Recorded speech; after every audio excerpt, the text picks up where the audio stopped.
finally live. I was spent the last few minutes trying to sort out the fridge, but it's still being rather loud, but I can't do anything about that.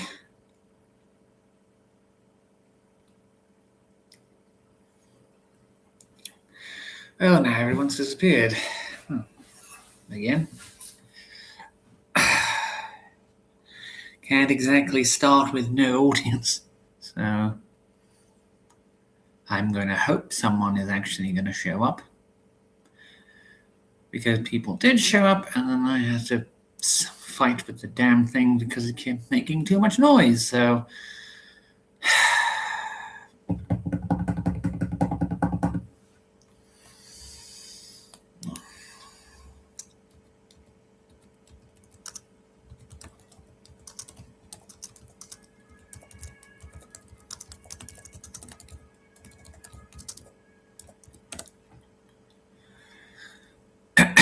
now then, I would be hoping at least one other person would show up before we can start. I've given everything set up. I'm just going to see if I can make it slightly bigger. Okay, there's that. Now to go and just find something to show on the screen. I had an idea before.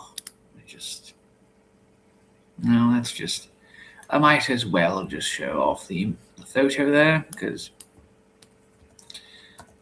I know that's a bit... Let me see. I'm trying to... I can see that. Hello? I'm just trying to find something decent to show on the screen. Let me just copy this image in here and that. We're using that as a thumbnail anyway, so I might as well. Okay. So let's go in here to share the screen.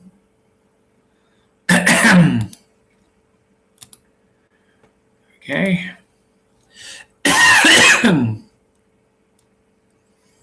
Ah, very funny. Very funny indeed. Now then, let us start. I wanted to make this slightly bigger. Okay. So,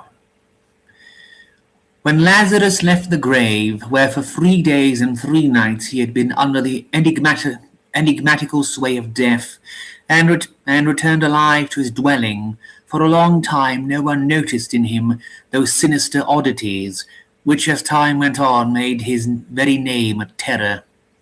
Gladdened unspeakably by the sight of him who had been returned to life, those near to him caressed him unceasingly, and satiated their burning desire to serve him, in solicitude for his food and drink and garments.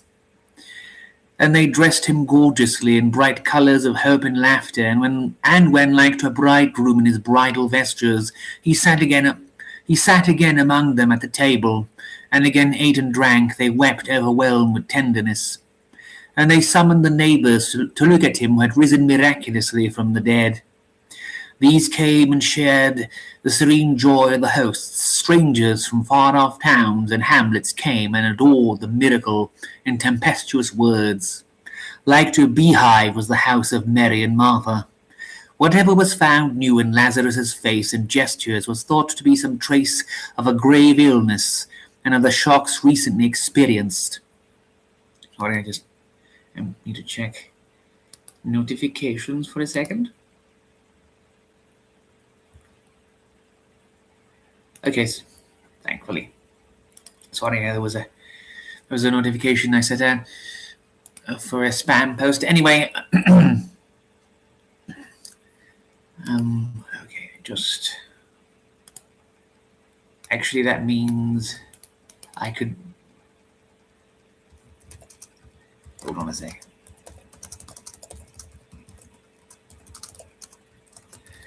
It's going to just be a second.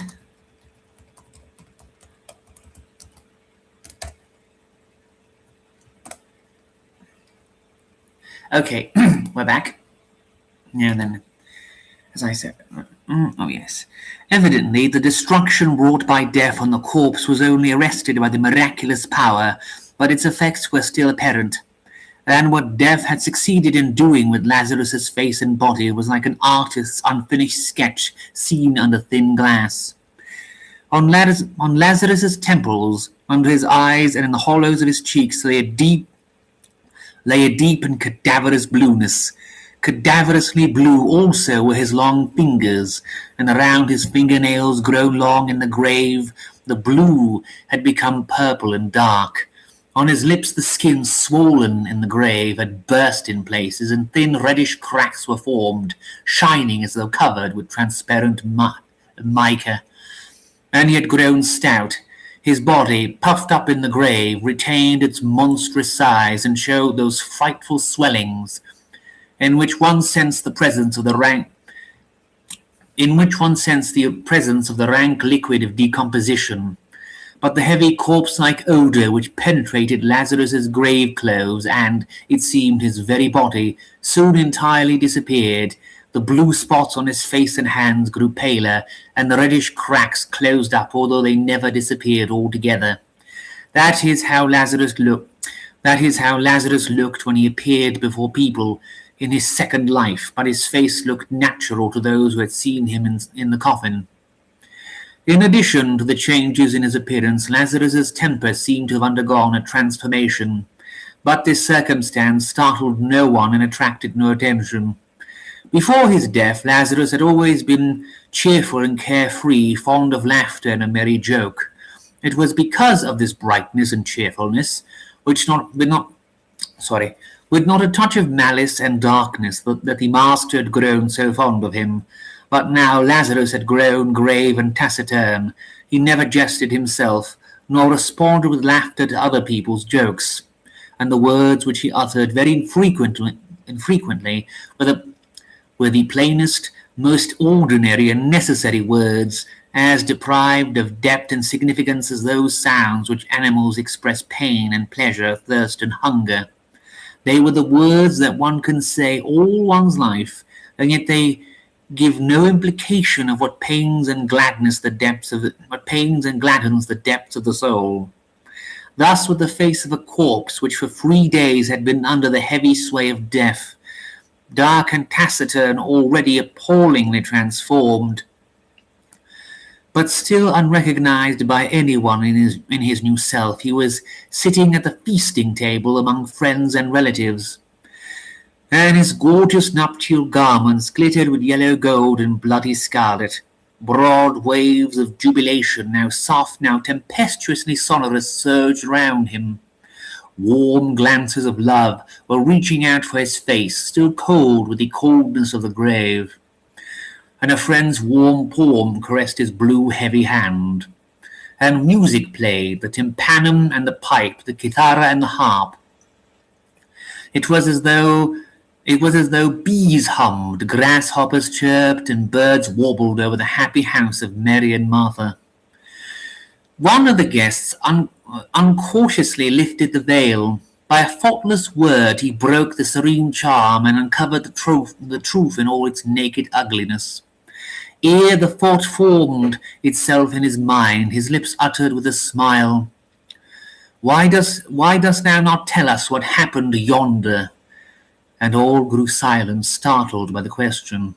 It was as if it occurred to them only now that for 3 days Lazarus had been dead, and they looked at him anxiously awaiting his answer. But Lazarus kept silence.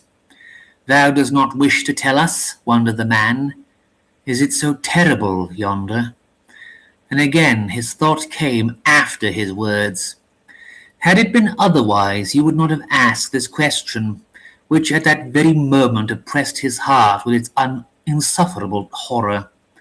Uneasiness seized all present, and with a feeling of heavy weariness they awaited Lazarus's words. But he was silent sternly and coldly, and his eyes were lowered. And as if for the first time they noticed the frightful blueness of his face and his repulsive obesity. On the table, as though forgotten by Lazarus, rested his bluish-purple wrist, and to this all eyes turned, as it were, from it that they waited answers to come.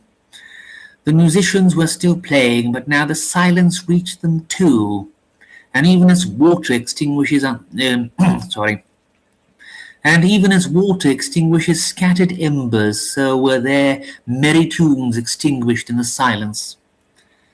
The pipe grew silent. The voices of the sonorous tympanum and the murmuring harp died away. And as if the strings had burst, the kithara answered with a tremulous broken note. Silence. Thou dost not wish to say, repeated the guest, unable to check his chattering tongue.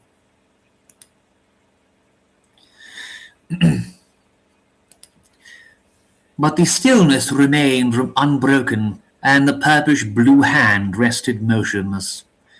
And then he stirred slightly, and everyone felt relieved. He lifted up his eyes, and lo, straightway embracing everything in one heavy glance, fraught with weariness and horror, he looked at them, Lazarus, who had risen from the dead. It was the 3rd day since Lazarus had left the grave. Ever since then, many had experienced the pernicious power of his eye, but neither those who were crushed by it forever, nor those who found the strength to resist in the primordial sources of life, which is as mysterious as death. Never could they explain the horror that lay motionless in the depth of his black pupils. Lazarus looked calmly and simply, with no desire to conceal anything, but also with no intention to say anything. He looked coldly, as he was infinitely indifferent to those alive. Many carefree people came close to him without noticing him, and only later did they learn with astonishment and fear who that corn-snout man was, that walked slowly by, almost touching them with his gorgeous and dazzling garments. The sun did not cease shining when he was looking, nor did the fountain hush its murmur, and the sky overhead remained cloudless and blue. But the man under the spell of his enigmatical look heard no more the fountain and saw not the sky overhead. Sometimes he wept bitterly, sometimes he tore his hair, and in frenzy called for help, but more often it came to pass that apathetically and quietly he began to die, and so he languished many years before everybody's very eyes, wasted away, colourless, flabby, dull, like a tree silently drying up in a stony soil.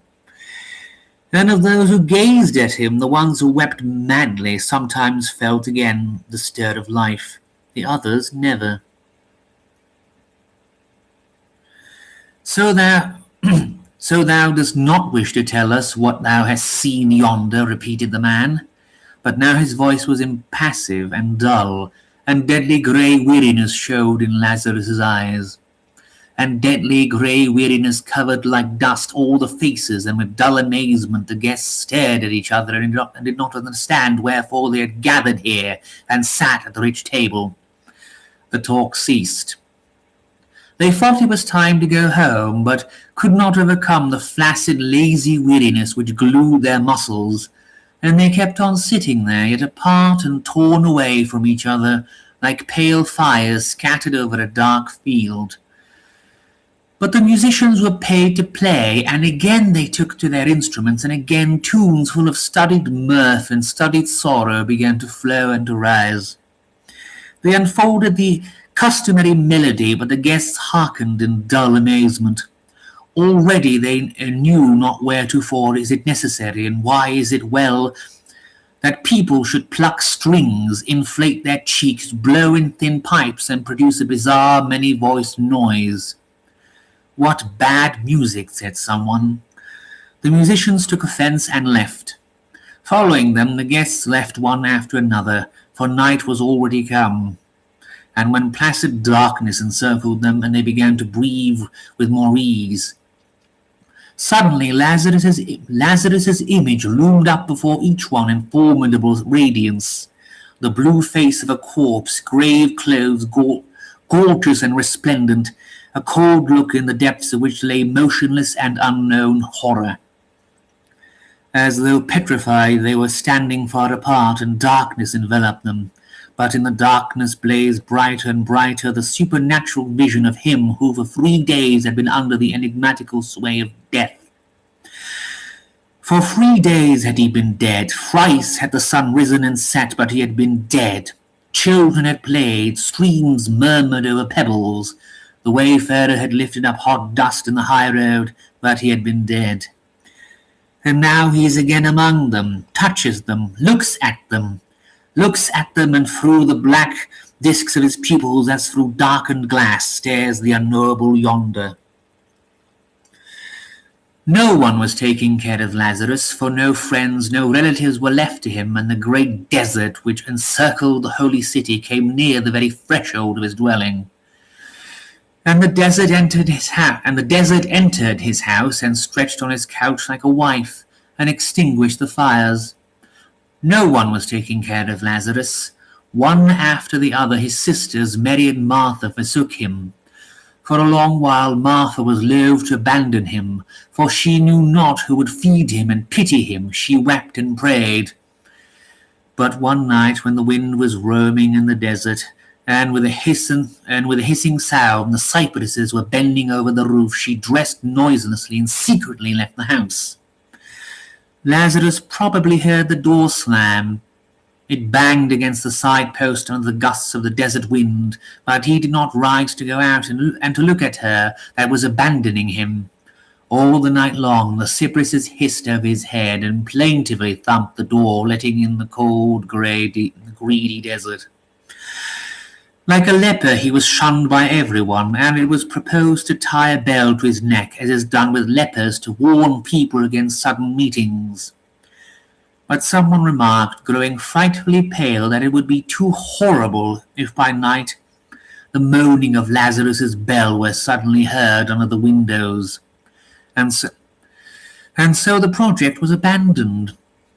And since he did not take care of himself, he would probably have starved to death, had not the neighbors brought him food in fear of something that they sensed but vaguely. The food was brought to him by children. They were not afraid of Lazarus, nor did they mock him with naive cruelty, as children are wont to do with the wretched and miserable. They were indifferent to him, and Lazarus answered them with the same coldness. He had no desire to caress the black little curls and to look into their innocent shining eyes. Given to time and to the desert, his house was crumbling down, and long since had his famishing, lowing goats wandered away to the neighboring pastures, and his bridal garments became threadbare. Ever since that happy day when the musicians played, he had worn them unaware of the difference of the new and the worn. The bright colours grew dull and faded. Vicious dogs and the sharp thorn of the desert turned the tender fabric into rags. By day, when the merciless sun slew all things alive, and even scorpions sought shelter under stones and righted there in a mad desire to sting, he sat motionless under the sun rays, his blue face and the uncouth bushy beard lifted up, bathing in the fiery flood. When people still talked to him, he was once asked, "Poor Lazarus, does it please thee to sit thus and to stare at the sun?" And he had answered, "Yes, it does." So strong, it seemed, was the cold of his 3 days' grave, so deep the darkness, that there was no heat on earth to warm Lazarus, nor a splendor that could brighten the darkness of his eyes. That is what came to the mind of those who spoke to Lazarus, and with a sigh they left him. And when the scarlet flattened globe would lower, Lazarus would set out for the desert and walk straight toward the sun, as though striving to reach it. He always walked straight toward the sun, and those who tried to follow him and to spy upon what he was doing at night in the desert retain in their memory the black silhouette of a tall, stout man against the red background of an enormous flattened disk. Night pursued them with her horrors, and so they did not learn of Lazarus's doings in the desert, but the vision of the black on red was forever branded on their brain. Just as a beast with a splinter in its eye furiously rubbed its muzzle with its paws, so they too foolishly rubbed their eyes, but what Lazarus had given was indelible, and death alone could efface it. But there were people who lived far away who never saw Lazarus and knew of him only by report. With daring curiosity which is stronger than fear and feeds upon it, with sudden mockery they would come to Lazarus, who was sitting in the sun, and enter into conversation with him. By this time Lazarus's appearance had changed for the better and was not so terrible. The first minute they snapped their fingers and thought of how stupid the inhabitants of the holy city were. But when the short talk was over and they started homeward, their looks were such that the inhabitants of the holy city recognized them at once and said, "Look, there is one more fool on whom Lazarus has set his eye." And they shook their heads regretfully and lifted up their arms. There came brave, intrepid warriors with tinkling weapons. Happy youths came with laughter and song. Busy tradesmen jiggling their money ran in for a moment, and haughty priests leaned their crosiers against Lazarus's door, and they were all strangely changed as they came back. The same terrible shadow swooped down upon their souls and gave a new appearance to the old familiar world. Those who had the desire to speak expressed their feelings thus: "All things tangible and visible grow hollow, light and transparent, similar to lightsome shadows in the darkness of night. For that great darkness which holds the whole cosmos was dispersed neither by the sun nor by the moon and the stars, but like an immense black shroud enveloped the earth, and like a mother embraced it. It penetrated all the bodies, iron and stone, and the particles of the bodies have lost their ties, grew loosely, and it penetrated into the depth of the particles, and the particles of particles became lonely. For the great void which encircles the cosmos was not filled by things visible, neither by the sun nor by the moon and the stars, but reigned unrestrained, penetrating everywhere, severing body from body, particle from particle. In the void, hollow trees spread hollow roots, threatening a fantastic fall. Temples, palaces, and horses loomed up, and they were hollow. And in the void men moved about restlessly, but they were light and hollow like shadows. For time was no more, and the beginning of all things came near their end. The building was still being built, and builders were still hammering away, and its ruins were already seen in the void in its place. The man was still being born, but already funeral candles were burning at his head, and now they were extinguished, and there was the void in place of the man and of the funeral candles. And wrapped by void and darkness, the man in despair trembled in the face of the horror of the infinite. Thus spake the men who had still a desire to speak, but surely much more could have been told those who wished not to speak and died in silence. Sorry, checking the chat for a moment. I'm just going to drink some water.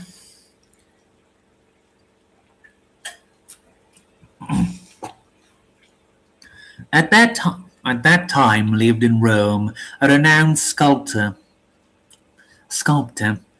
In clay, marble, and bronze he wrought bodies of gods and men, and such was their beauty that people called them immortal. But he himself was discontented, and asserted that there was something even more beautiful that he could not embody either in marble or in bronze. I have not yet gathered the glimmers of the moon,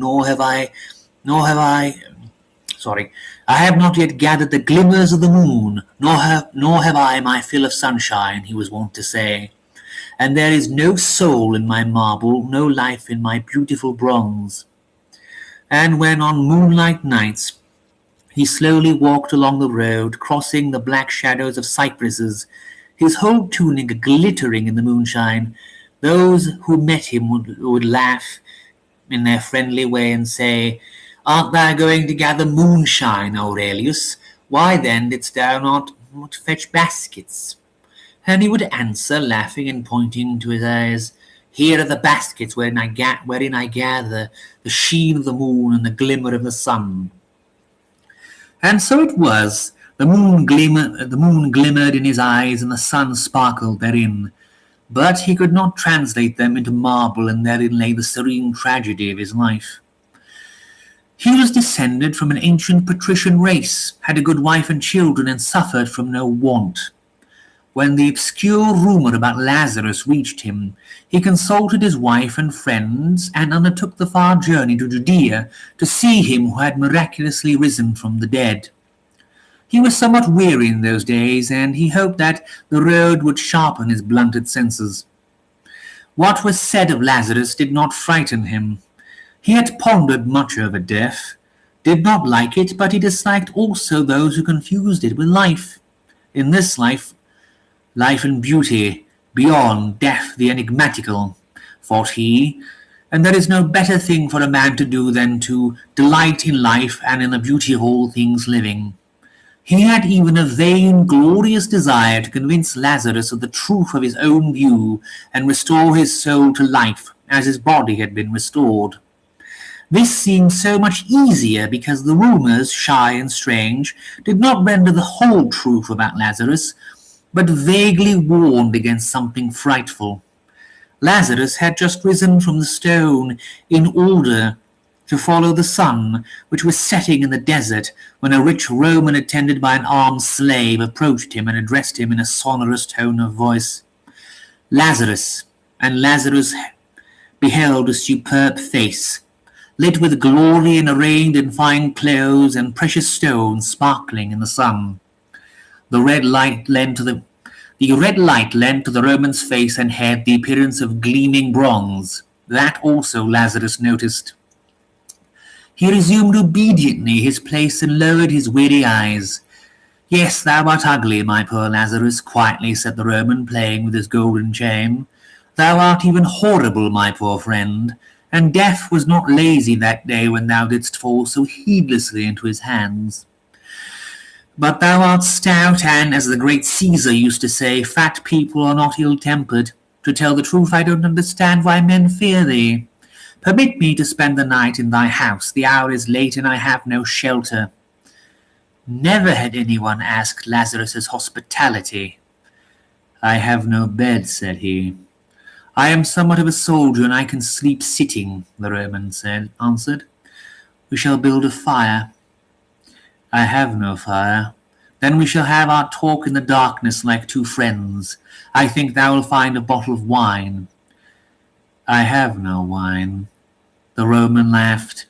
"Now I see why thou art so sombre and dislikest thy second life. No wine. When then we shall do without it? There are words that make the head go rounder than the Falernian. By a sign he dismissed the slave, and they remained all alone. And again the sculptor started speaking, but it was as if, together with the setting sun, life had left his words, and they grew pale and hollow, as if they staggered on unsteady feet, as if they slipped and fell down, drunk with the heavy lees of weariness and despair. And black chasms grew up between the words, like far-off hints of the great void and the great darkness. "Now I am thy guest, and thou wilt not be unkind to me, Lazarus," said he. "Hospitality is the duty even of those who for 3 days were dead. 3 days, I was told, thou didst rest in the grave. There it must be cold, and that is whence comes thy ill habit of going without fire and wine. As to me, I like fire. It grows dark here so rapidly. The lines of the lines of thy eyebrows and forehead are quite interesting. They are like ruins of strange palaces buried in ashes after an earthquake. But why dost thou wear such ugly and queer garments? I have seen bridegrooms in thy country, and they wear such clothes. Are they not funny and terrible? But art thou a bridegroom?" The sun had already disappeared. A monstrous black shadow came running from the east. It was as if that giant and it sorry it was as if gigantic bare feet began rumbling on the sand, and the wind sent a cold wave along the backbone. In the darkness thou seemst still larger, Lazarus, as if thou hast grown stouter in these moments. Dost thou feed on darkness, Lazarus? I would fain have a little fire, at least a little fire. A little fire. I feel somewhat chilly. Your nights are so barbarously cold. Were it not so dark, I should say that thou wert looking at me, Lazarus. Yes, it seems to me thou art looking. Why art thou looking at me? I feel it. But there thou art smiling. Night came and filled the air with heavy blackness. How well it will be when the sun will rise tomorrow anew. I am a great sculptor, thou knowest. That is how my friends call me. I create. Yet that is the word. But I need daylight. I give life to the cold marble. I melt sonorous bronze in fire, in bright, hot fire. Why didst thou touch me with thy hand? Come, said Lazarus, thou art my guest. And they went to the house, and a long night enveloped the earth. The slave, seeing that his master did not come, went to seek him when the sun was already high in the sky. And he beheld his master side by side with Lazarus. In profound silence were they sitting right under the dazzling and scorching sun rays and looking upward. The slave began to weep and cried out, My master, what has befallen thee, master? The very same day the sculptor left for Rome.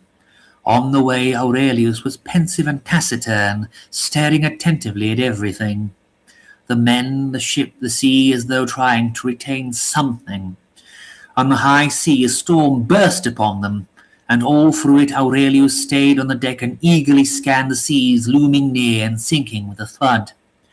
At home his friends were frightened at the change which had taken place in Aurelius, but he calmed them, saying meaningfully, I have found it. And without changing the dusty clothes he wore on his journey, he fell to work, and the marble obediently resounded under his sonorous hammer. Long and eagerly worked he, admitting no one, until one morning he announced that the work was ready, and ordered his friends to be summoned, severe critics and connoisseurs of art.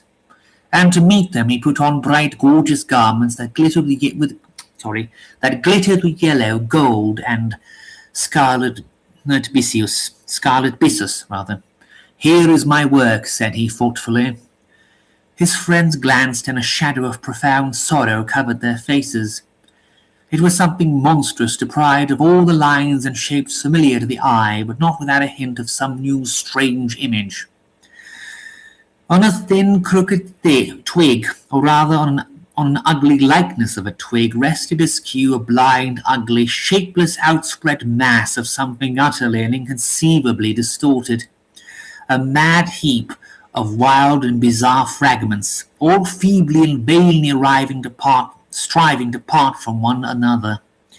And as if by chance, beneath one of the wildly rent salients a butterfly was chiselled with divine skill, all airy, loveliness, delicacy, and beauty, with transparent wings, which seemed to tremble with an impotent desire to take flight.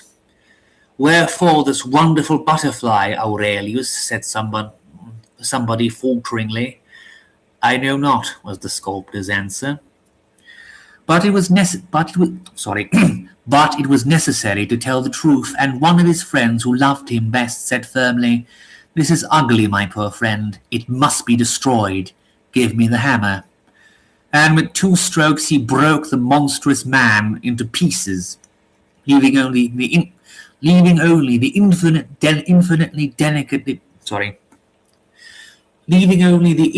delicate butterfly untouched.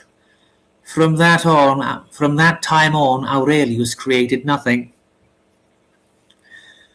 With profound indifference he looked at marble and bronze, and on his former divine works where everlasting beauty rested. With the purpose of arousing his former fervent passion for work and awakening his deadened soul, his friends took him to see other artists' beautiful works, but he remained indifferent as before, and the smile did not warm up his tightened lips, and only after listening to lengthy talks about beauty, he would sorry, and only after listening to lengthy talks about beauty, he would retort wearily and indolently, "But all this is a lie." And by the day when the sun was shining, he went into his magnificent, skillfully built garden, and having found a place without shadow, he exposed his bare head to the glare and heat. Red and white butterflies fluttered around. From the crooked lips of a drunken satyr, water streamed down with a splash into a marble cistern. But he sat motionless and silent, like a pallid reflection of him who, in the far-off distance at the very gates of the stony desert, sat under the fiery sun.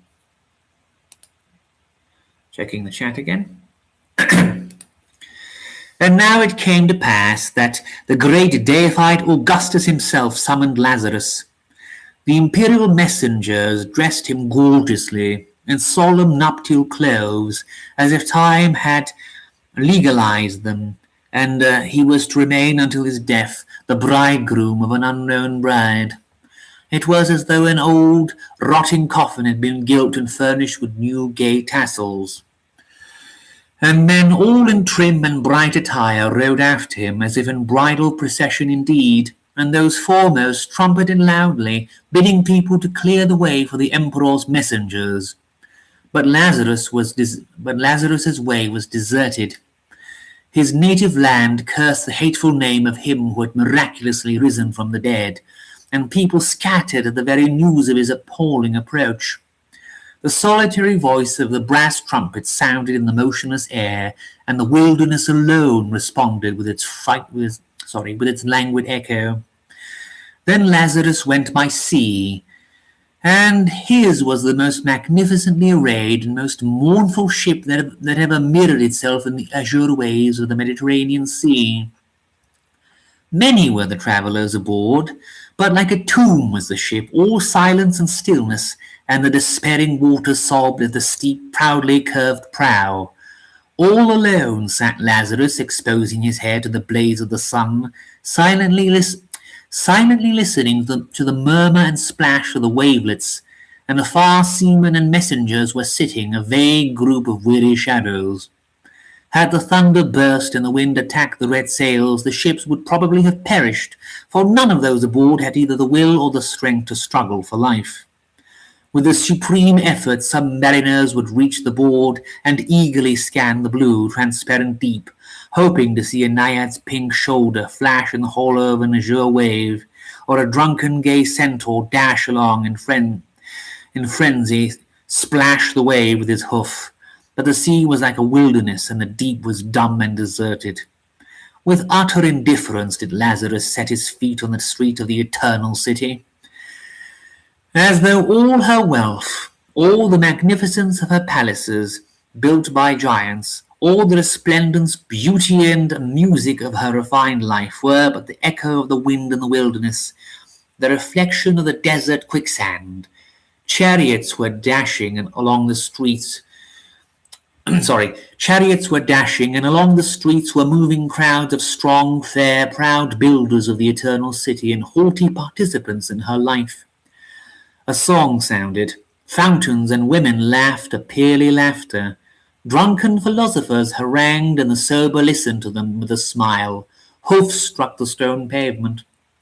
And surrounded by cheerful noise, a stout, heavy man was moving, a cold spot of silence and despair, and on his way he sowed disgust, anger, and vague, gnawing weariness. Who dares to be sad in Rome, wondered indignantly the citizens, and frowned. In 2 days the entire city already knew all about him, who had miraculously risen from the dead, and shunned him shyly. But some daring people there were who wanted to test their strength, and Lazarus obeyed their imprudent summons. Kept busy by state affairs, the emperor constantly delayed the reception, and 7 days did he who had risen from the dead go about visiting others. And Lazarus came to a cheerful Epicurean, and the host met him with laughter on his lips. "Drink, Lazarus, drink," shouted he. "Would not Augustus laugh to see thee drunk?" And half-naked drunken women laughed, and rose petals fell on Lazarus's blue hands. But then the Epicurean looked into Lazarus's eyes, and his gaiety ended forever. Drunkard remained he for the rest of his life. Never did he drink, yet forever was he drunk. But instead of the gay revelry which wine brings with it, frightful dreams began to haunt him, the sole food of his stricken spirit. Day and night he lived in the poisonous vapours of his nightmares, and death itself was not more frightful than her raving monstrous forerunners. And Lazarus came to a youth and his beloved, who loved each other and were most beautiful in their passion. Proudly and strongly embraced his love the youth. The youth said with a serene regret, "Look at us, Lazarus, and share our joy. Is there anything stronger than love?" And Lazarus looked. And for the rest of their life they kept on loving each other, but their passion grew gloomy and joyless, like those funeral cypresses whose roots feed on the decay of the graves, and whose black summits in a still evening hour seek in vain to reach the sky. Thrown by the unknown forces of life into each other's embraces, they mingled tears with kisses, voluptuous pleasures with pain, and they felt themselves doubly slaves, obedient slaves to life, and patient service of the silent nothingness. Ever united, ever severed, they blazed like sparks, and like sparks lost themselves in the boundless dark. And Lazarus came to a haughty sage, and the sage said to him, "I know all the horrors thou canst reveal to me. Is there anything thou canst frighten me with?" But before long the sage felt that the knowledge of horror was far from being the horror itself, and that the vision of death was not death. And he felt the wisdom and folly are equal before the face of infinity, for infinity knows them not. And it vanished, the dividing line between knowledge and ignorance, truth and falsehood, top and bottom, and the shapeless thought hung suspended in the void. Then the sage clutched his grey beard and cried out frantically, "I cannot think. I cannot think." Thus, under the indifferent glances for him who miraculously had risen from the dead, perished everything that asserts life, its significance and joys. And it was suggested that if it was dangerous to let him see the emperor, that it was better to kill him, and having buried him secretly, to tell the emperor that he had disappeared no one knew whither.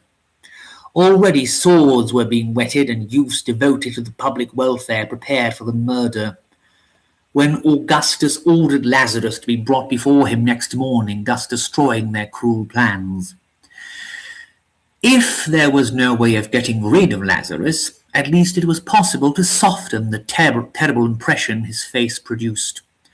With this in view, skilful painters, barbers, and artists were summoned, and all night long they were busy over Lazarus's head. They cropped his beard, curled it, and gave it a tidy, agreeable appearance. By means of paints they concealed the corpse-like blueness of his hands and face. Repulsive were the wrinkles of suffering that furrowed his old face, and they were puttied, painted, and smoothed. Then over the smooth background wrinkles of good-tempered laughter and pleasant, carefree mirth were skilfully painted with fine brushes. Lazarus submitted indifferently to everything that was done to him. Soon he was turned into a becomingly stout, venerable old man, into a quiet and kind grandfather of numerous offspring. It seemed that the smile with which only a while ago he was spinning funny yarns was still lingering on his lips, and that in a corner of his eye serene tenderness was hiding the companion of old age. But people did not dare change his nuptial garments, and they would not change his eyes, two dark and frightful glasses through which looked at men the unknowable yonder. Lazarus was not moved by the magnificence of the imperial palace. It was as though he saw no difference between the crumbling house, closely pressed by the desert, and the stone palace, solid and fair, and indifferently he passed into it. and the hard marble of the floors under his feet grew similar to the quicksand of the desert, and the multitude of richly dressed and haughty men became like void air under his glance. No one dared no one dared look into his face as Lazarus passed by, fearing to fall under the appalling influence of his eyes. But when the sound of his heavy footsteps had sufficiently died down, the courtiers raised their heads and with fearful curiosity examined the figure of a stout, tall, slightly bent old man, who was slowly penetrating into the very heart of the imperial palace. Were death itself passing, it would have faced no greater fear. For until then the dead alone knew death, and those alive knew life only, and there was no bridge between them. But this extraordinary man, although alive, knew death, and enigmatical, appalling was his cursed knowledge. Woe, people thought, he will take the life of our great deified Augustus, and they sent curses after Lazarus, who meanwhile kept on advancing into the interior of the palace.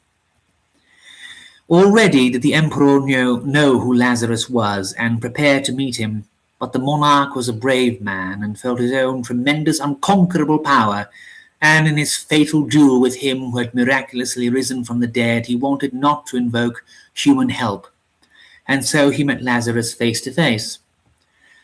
"Lift not thine eyes upon me, Lazarus," he ordered. "I heard thy face is like that of Medusa, and turns into stone whomsoever thou lookest at. Now I wish to see thee, and to have a talk with thee before I turn into stone," added he in a tone of kingly jesting not devoid of fear. Coming closer to him, he carefully examined Lazarus's face and his strange festal garments. And although he had a keen eye, he was deceived by his appearance. He was deceived. "So thou dost not appear terrible, my venerable old man, but the worse for us, if horror assumes such a respectable and pleasant air. Now let us have a talk." Augustus sat, and questioning Lazarus with his eye as much as with words, started the conversation. "Why didst thou not greet me as thou enteredst?" Lazarus answered indifferent. "I knew not it was necessary." "Art thou a Christian?" "No." Augustus approvingly shook his head. "That is good. I do not like Christians.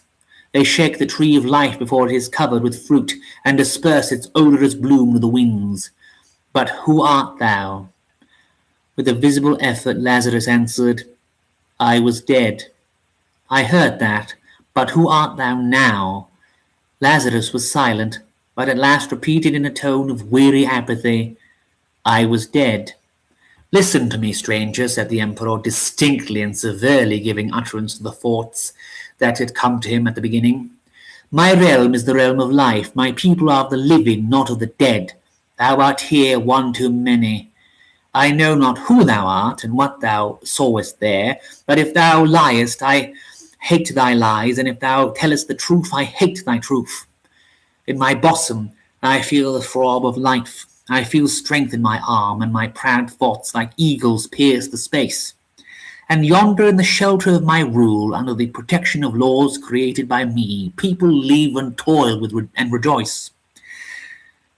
Dost thou hear the battle cry, the challenge men throw into the face of the future?" Augustus, as in prayer, stretched forth his arms and exclaimed solemnly, "Be blessed, O great and divine life." Lazarus was silent, and with a growing sternness the emperor went on, "Thou art not wanted here, miserable remnant, snatched from under death's teeth. Thou inspirest weariness and distrust with life. Like a caterpillar in the fields, thou gloatest on the rich ear of joy and belchest out the drivel of despair and sorrow.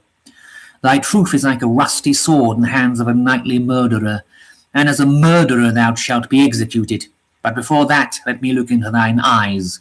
Perchance only cowards are afraid of them, but in the brave they awake the thirst for strife and victory. Then thou shalt be rewarded, not executed. Now look at me, Lazarus." At first it appeared to the deified Augustus that a friend was looking at him, so soft, so tenderly fascinating was Lazarus's glance. It promised not horror, but sweet rest, and the infinite seemed to him a tender mistress, a compassionate sister, a mother. Sorry, I need to check the chat for a second. Okay. But stronger and stronger grew its embraces, and already the mouth, greedy of hissing kisses, interfered with the monarch's breathing, and already to the surface of the soft tissues of the body came the iron of the bones and tightened its merciless circle. And unknown fangs, blunt and cold, touched his heart and sank into it with slow indolence. It pains, said the deified Augustus, growing pale. But look at me, Lazarus, look.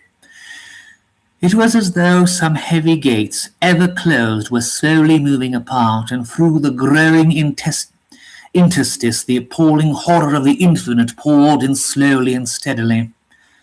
Like two shadows there entered the shoreless void and the unfathomable darkness. They extinguished the sun, ravished the earth from under the feet, and the roof from over the head. No more did the frozen heart ache. Look, look, Lazarus, ordered Augustus, tottering. Time stood still, and the beginning of each thing grew frightfully near to its end. Augustus's throne, just erected, crumbled down, and the void was already in the place of the throne and of Augustus.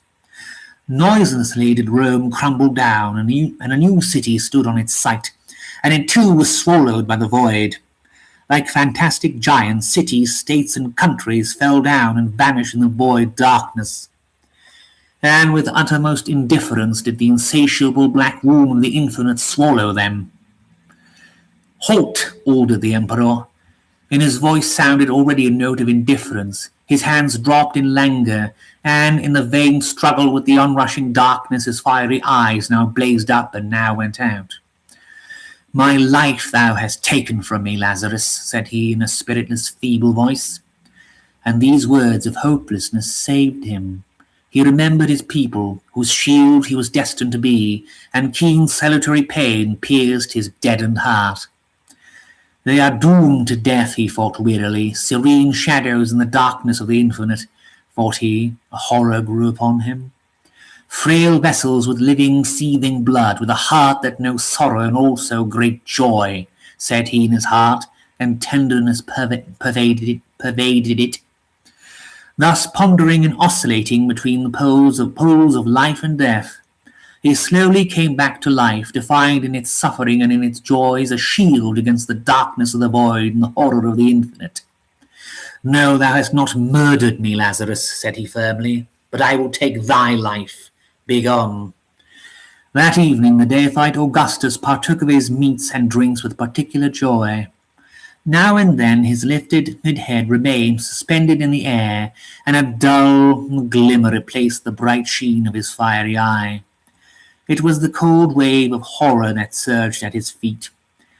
Defeated, but not undone, ever awaiting its hour, the horror stood on the emperor's bedside. Like a black shadow all through his life. It swayed his nights but yielded the days to the sorrows and joys of life. The following day the hangman with a hot iron burnt out Lazarus's eyes. Then he was sent home. The deified Augustus dared not kill him. Lazarus returned to the desert, and the wilderness met him with hissing gusts of wind and the heat of the blazing sun. Again he was sitting on a stone, his rough bushy beard lifted up, and the two black holes in place of his eyes looked at the sky with an expression of dull terror. Afar off the holy city stirred noisily and restlessly, but around him everything was deserted and dumb. No one approached the place where lived he who had miraculously risen from the dead, and long since his neighbours had forsaken their houses. Driven by the hot iron into the depth of his skull, his cursed knowledge hid there in an ambush. As though leaping out from an ambush, it plunged its 1,000 invisible eyes into the man, and no one dared look at Lazarus. And in the evening, when the sun, reddening and growing wider, would come nearer and nearer the western horizon, the blind Lazarus would slowly follow it. He would stumble against stones and fall, stout and weak as he was, would rise heavily to his feet and walk on again. And on the red screen of the sunset, his black body and outspread hands would form a monstrous likeness of a cross. And it came to pass that once he went out and did not come back. Thus seemingly ended the second life of him who for 3 days had been under the enigmatic sway of death, and rose miraculously from the dead. That's that then. Now then, that was Lazarus by Andreyev. Now, I was wondering if there would be any interest in me continuing a bit, maybe reading something else that I also had prepared for the occasion. But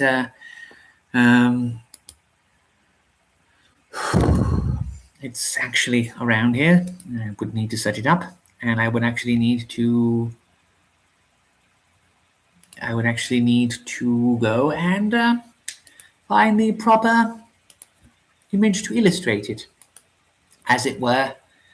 But I believe that for the moment, especially as I hadn't advertised anything else, this might actually me do, as it was an impromptu stream, and I don't really wish to go on about this all the time.